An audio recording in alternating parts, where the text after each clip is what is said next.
Our next chapter in our journey through the book of Genesis takes us to one of the most important characters in the Bible, Abraham, known as the father of many nations. Imagine a man living comfortably in the city of Ur, amidst the luxury and commerce of one of the most prosperous cities of the time. And then one day God speaks to him, "Get out of your land from among your relatives, and go to the land that I will show you." Abraham's story begins with a call that requires unwavering faith. He was 75 years old, an established man, but he decided to leave everything behind, his home, his family, his possessions, trusting only in God's promise that he would be blessed with great descendants and a land of his own.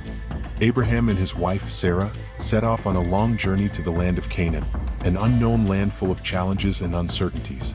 God promises Abraham that his descendants will be as numerous as the stars in the sky and that all this land will be given to his children and grandchildren.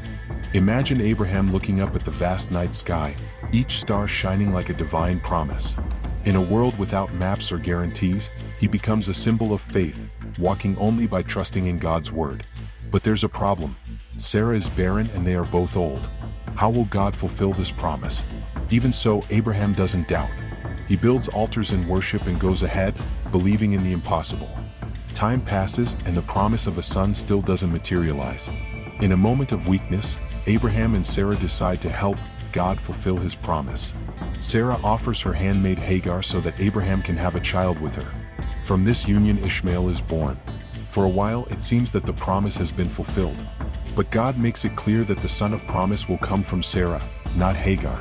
It's a lesson in patience and total trust in God's faithfulness, even when circumstances seem impossible.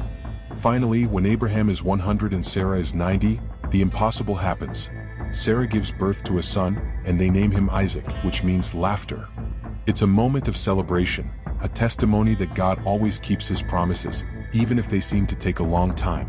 Imagine the indescribable joy of an elderly couple who have waited decades for a child.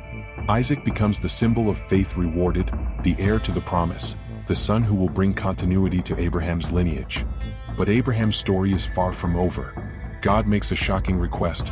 Take your son, your only son Isaac, whom you love, and offer him as a sacrifice on one of the mountains that I will show you. This is the ultimate test of faith. Abraham, with a heavy heart, obeys without question. They walk together to Mount Moriah. Imagine the agonizing silence of this journey, the sound of the footsteps of father and son climbing the mountain, the tension growing at every moment. Abraham builds the altar, binds Isaac and raises the knife to sacrifice him. But at the last second, an angel intervenes, saying, "Don't lay your hand on the boy." God provides a ram to be sacrificed in Isaac's place. This powerful and impactful story is not only a test of faith, but a demonstration that God is never out to destroy, but to prove and strengthen our trust in him. Abraham's life teaches us that faith is trusting God even when the path is uncertain, when the wait is long and when the request is painful. God's promise to Abraham wasn't just about land or descendants. It was about a relationship based on trust and faithfulness. Abraham's legacy is an invitation for all of us to reflect on our own lives. Where are we putting our faith?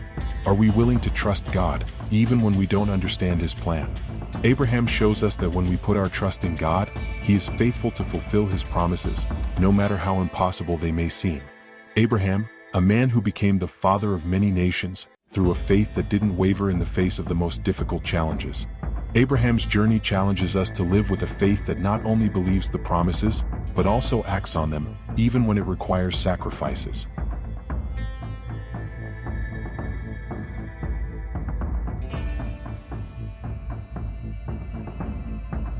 We now follow the journey of Abraham's lineage, entering a chapter of family rivalries, difficult choices and spiritual transformations.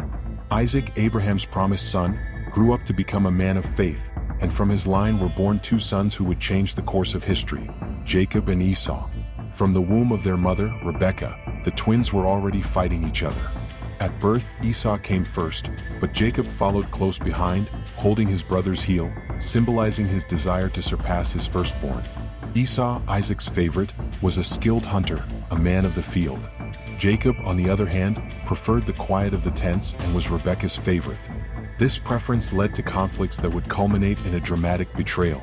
One day Esau, tired and hungry, exchanged his birthright for a simple plate of lentils offered by Jacob.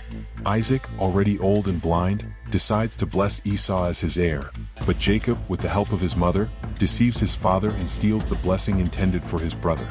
Dressed in animal skins to look like Esau, Jacob receives the blessing that would grant him dominion and prosperity.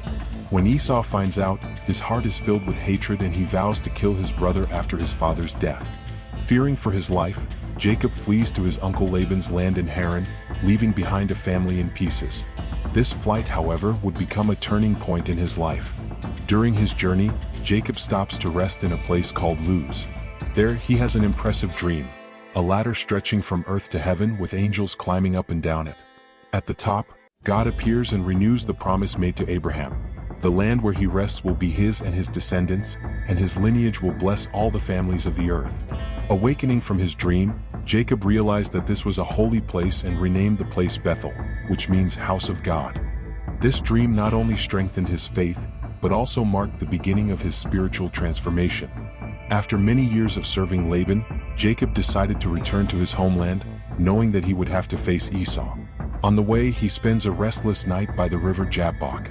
There he wrestles with a mysterious man until dawn. At the end of the fight, Jacob realized that he was fighting God or an angel sent by him. Even though he was wounded, Jacob refused to let go of the angel until he received a blessing.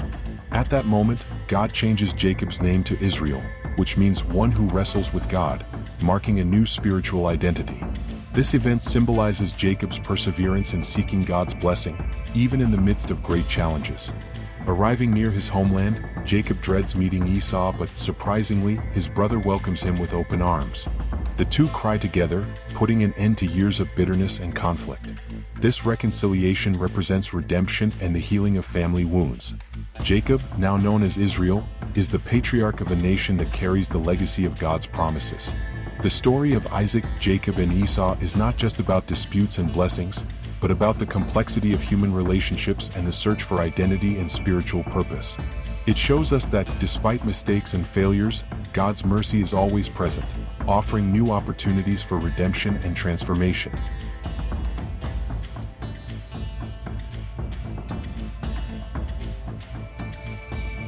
Our journey through the book of Genesis now takes us to the story of Joseph, a young dreamer who faced betrayal, injustice, and challenges, but who, through God's grace, transformed his destiny and that of his family. This is a story of redemption, faith, and God's incredible ability to turn evil into good. Joseph was Jacob's favorite son, which caused jealousy among his brothers. From a young age, he had dreams that predicted a glorious future, where his brothers and even his parents would bow down to him. These dreams, however, only increased the anger of his brothers, who began to hate him even more. One day, while Joseph was meeting his brothers in the field, they decided to get rid of him.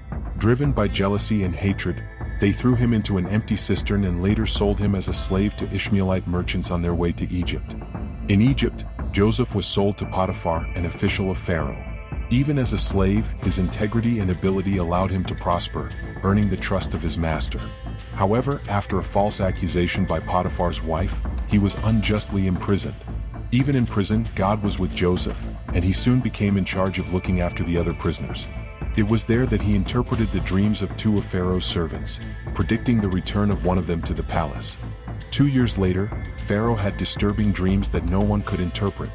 It was then that the servant, who had been helped by Joseph in prison, mentioned his abilities to Pharaoh. Joseph was quickly summoned to the palace. Pharaoh told Joseph his dream: 7 fat cows devoured by 7 thin cows and 7 full ears of corn eaten by shriveled ears of corn. Joseph explained that both dreams predicted 7 years of abundance followed by 7 years of severe famine. He advised Pharaoh to stock up on food during the years of plenty in order to survive the years of scarcity. Impressed by Joseph's wisdom, Pharaoh appointed him governor of all Egypt, giving him authority to administer the land during the years of plenty and famine. Thanks to his leadership, Egypt prospered and the people had enough to eat during the crisis. While famine ravaged other lands, Joseph's brothers went to Egypt in search of food, unaware that the powerful governor who served them was the brother they had betrayed years before. After a series of tests to see if they had changed, Joseph could no longer contain his emotions. He revealed his identity, saying, "I am Joseph, your brother, whom you sold into Egypt." Astonished and fearful, his brothers expected reprisals, but Joseph, in a gesture of forgiveness, said, "Do not be afraid, for God has sent me ahead of you to preserve life." Joseph welcomed them, bringing his whole family to live in Egypt, where they were protected from the famine. Joseph's story teaches us about the power of forgiveness and trusting God's plans. Even in the most adverse situations, God is able to turn evil into good, fulfilling his purposes.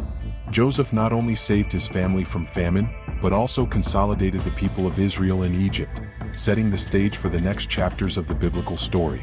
His life is a testimony to how faith, forgiveness, and perseverance can transform any situation, even the darkest ones. This is the journey of Joseph, the dreamer who became a powerful leader in Egypt, fulfilling God's plan for his life and for his people. If you enjoyed this series on Genesis, leave a like, subscribe to the channel, and activate the bell so you don't miss the next videos. See you soon with new stories full of biblical teachings.